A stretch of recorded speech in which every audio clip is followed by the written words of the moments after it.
पोरगा महाराजांकडे आलं आणि महाराजांना म्हणतं, राजा मुद्रा घ्या. राजा म्हणाला, अरे कशासाठी मुद्रा? तो म्हणाला, तुमच्या डोक्यावरचं मुकुट घालण्यासाठी धडाधड शिरं पडतील, ते मुकुट माझ्या डोक्यावरती घाला.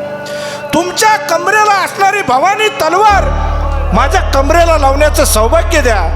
तुमच्या अंगावरची कपडे मला द्या. तुमचं छत्रपती शिवाजी महाराज नाव सुद्धा मला द्या.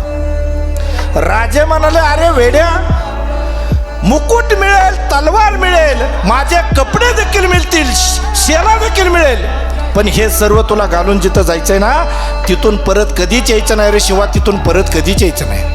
तो म्हणला, राजा त्याच्यासाठीच मागतोय, असं जर मेलो तर शिवा नावी म्हणून मरेल, पण तुमची कपडे घालून जर मेलो तर छत्रपती शिवाजी महाराज म्हणून मरेल, छत्रपती शिवाजी महाराज म्हणून मरेल.